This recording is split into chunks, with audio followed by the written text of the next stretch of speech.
Como transformar a sua equipe de vendas em uma máquina de alta performance? Olá, eu sou o Gia Dentes. Dicas do que você pode fazer para a sua equipe de vendas começar a performar. E isso porque eu falo com muitos empresários, com muitos donos de empresa, e eles me contam que o vendedor não está vendendo, que contratar é difícil, que logo contrata e tem que demitir, que o vendedor não quer nada com nada. E no final das contas, quem perde é a empresa, quem perde é o vendedor, que não consegue bater as suas metas, terem comissões extraordinárias, e ao mesmo tempo a empresa que não consegue crescer e se desenvolver. Então como é que você pode fazer isso? E eu sempre gosto de começar pelo começo. A primeira dica é o processo de contratação eficiente. Muitas vezes as empresas simplesmente contratam o menos pior, contratam sem critério. Então a primeira coisa que você tem que fazer é desenhar a sua vaga, é entender qual que é o perfil da pessoa que você quer trazer. Será que você quer uma pessoa mais extrovertida ou mais introvertida? Será que você quer uma pessoa mais competitiva ou uma pessoa que é mais cooperativa? Isso você tem que definir, porque esse desenho vai mostrar para você quais são os testes e quais são os critérios que você precisa para o seu processo seletivo. Outra coisa que eu aprendi em vendas, na maioria das vezes, e com exceção de profissionais muito bem qualificados, na maioria das vezes, aquele profissional que tem ali 10 anos, 20 anos de vendas, muitas vezes ele tem tempo de casa. E esse tempo de casa não significa resultado. Isso porque, se eu for perguntar para esse profissional de vendas, que às vezes tem muito tempo, ele nunca leu um livro sobre o assunto, ele nunca fez um curso de vendas que a empresa não pagou. Então isso mostra que esse profissional talvez ele só tem muito tempo usando e executando a função de vendedor. É claro que ele executando por muito tempo ele vai ter aprendido muitas coisas, mas é importante você entender se ele tem a competência técnica. E também eu percebi, eu coloco esse ponto no processo seletivo que talvez seja o mais importante, que eu chamo de fome. Será que o seu vendedor tem fome? Gê, fome do quê? Fome de crescer, de se desenvolver, de conquistar os sonhos dele, de ir para um outro nível. Muitas vezes a pessoa ela está feliz somente com o salário fixo dela. E o comissionamento é um bônus, se ganhar, ganhou, mas se não ganhar, está tudo certo também. Será que o teu profissional de venda, será que o teu vendedor, ele tem fome? E Gia, como é que eu descubro isso? No processo seletivo você pode fazer perguntas estratégicas para entender quais são os motivadores, quais são os sonhos.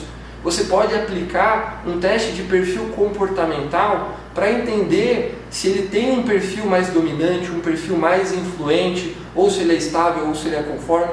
E depender da execução da tarefa que ele vai fazer, cada perfil vai ser mais importante.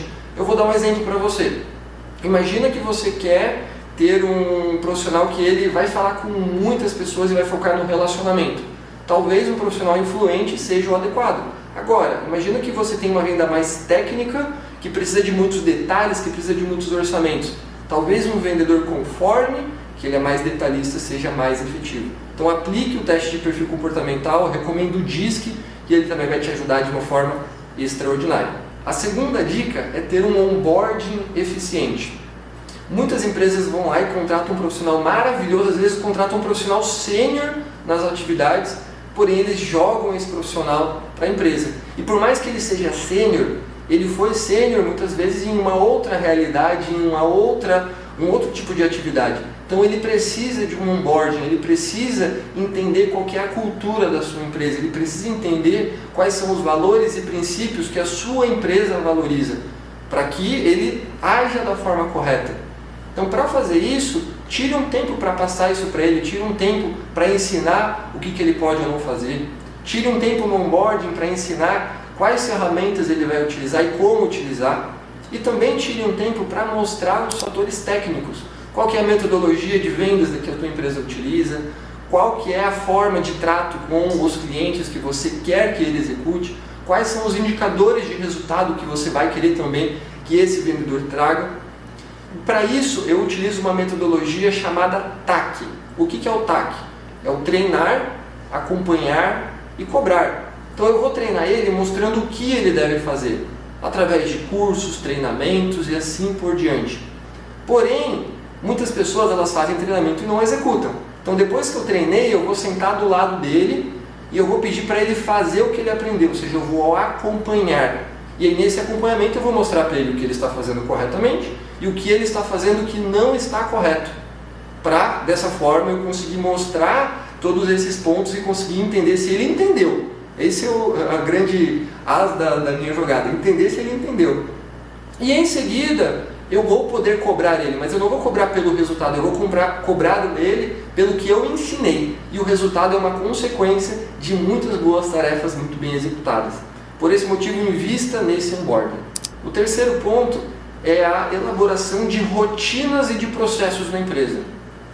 Muitas empresas que eu acabo fazendo consultoria, eu chego lá e percebo que não tem um funil de vendas estruturado, muitas delas não têm um CRM estruturado, muitas delas não têm também um script, e aí cabe ao vendedor definir o que ele vai fazer. Então muitas vezes eu percebo que um vendedor ele cria sua própria planilha de Excel para controlar os clientes que ele atendeu, muitos utilizam o Google Agenda, outros até pegam um CRM próprio ali, gratuito para entender, enfim, cada um faz de um jeito. E aí a empresa que sofre, né? Porque ela percebe que muitas vezes tem um vendedor extraordinário que está tendo resultado e vários outros que estão ali com um resultado insuficiente. Mas por que é insuficiente? Porque a empresa não deu as condições, a empresa não entendeu a forma correta de se fazer. E simplesmente jogou, entre aspas, o vendedor para a operação e aí não deu resultado mesmo. Gia, como é que eu resolvo isso? Definindo processos. Então vamos lá, vamos definir o funil de vendas. E um bom funil, ele vai andar em toda a jornada de compra desse cliente. Então vamos lá, vou dar um exemplo para vocês.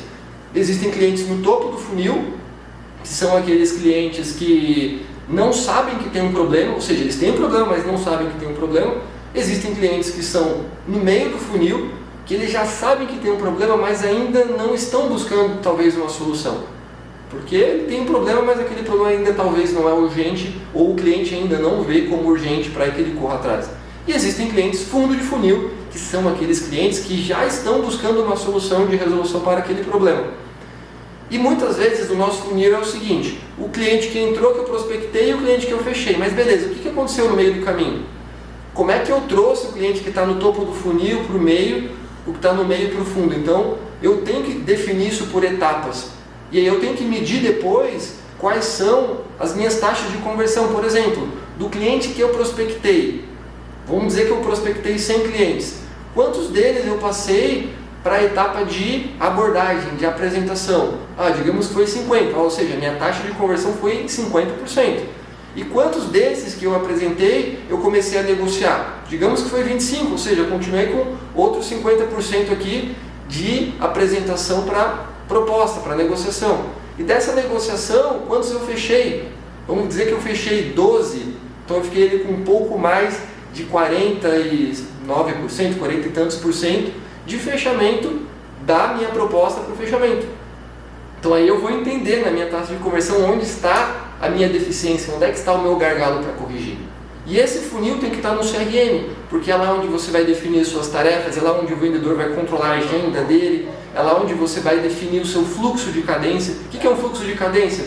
É uma sequência de contatos com esse cliente que não está respondendo. Então, será que eu abordo ele por WhatsApp? Nossa, ele não respondeu. Então será que eu ligo? Mas eu vou ligar e vou falar o quê?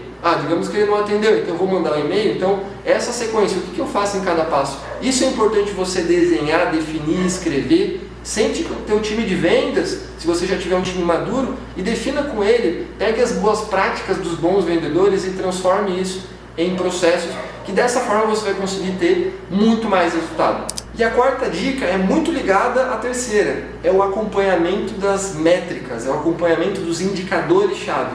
E gente, vamos lá, a gente não precisa ter uma obesidade de indicador. Eu vejo muitos empreendedores que vão lá e começam a colocar todos os indicadores possíveis. Você não precisa disso. Defina quais são os 5 indicadores-chave. Talvez até menos. Do 3 ao 5º indicador-chave que você vai acompanhar sempre. Porque se você tiver demais, você não vai conseguir acompanhar, vai ficar muita coisa. Se você tiver de menos também, você perde visão. Então, defina de 3 a 5 dos mais importantes. Será que é a taxa de conversão etapa por etapa no funil? Show, vou acompanhar. Será que é o número de novas vendas mensais? Show, vou acompanhar isso também. Será que é o ticket médio? Opa, Ticket médio, cheque, vou acompanhar também. Então dessa forma você vai conseguir entender qual vendedor está indo bem, qual vendedor não está indo bem. Faça comparativos de vendedores. Então, eu tenho 10 vendedores.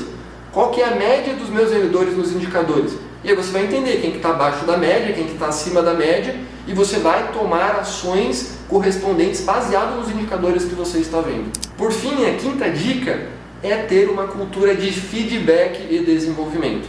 Vamos lá, você começou com o onboarding, você foi lá e treinou, fez um bom onboarding, mostrou. Só que o TAC, lembra do TAC? Treinar, acompanhar e cobrar? O TAC, ele é contínuo. Porque o seu vendedor, ele também tem um desenvolvimento contínuo. E eu vejo muitas empresas que elas se preocupam só em fazer aquele feedback a cada 6 meses, ou às vezes nem feedback tem, ou às vezes é só no final do mês correndo. Mas como é que o funcionário vai saber se ele está indo bem ou se ele está indo mal? Ele não vai saber. Então tire 5 minutos do teu tempo, primeiro, para fazer uma reunião diária. Então todos os dias você vai falar com o teu vendedor e vai mostrar como que foi ontem, o que deu certo, o que deu errado e qual que é a missão do dia. Às vezes 5 minutos salvam horas e horas de resultado. E segundo, você vai, pelo menos aí uma vez por semana, chamar o teu vendedor, coisa de 15 minutos, 20 minutos, para mostrar como ele está naquela semana. Se você conseguir fazer mais, melhor, mas pelo menos aí uma vez por semana, 20 minutos, não precisa ser uma conversa longa, não é para bater papo. Aqui é para olhar para as métricas que você já está acompanhando, é para olhar para o CRM, é para entender como que ele está no processo e fazer as correções. E se você gostou dessas dicas, siga esse canal, envie esse vídeo para um amigo e comenta aqui embaixo o que você mais gostou e o que você ainda talvez tenha que desenvolver na sua carreira de vendas. E bora vender!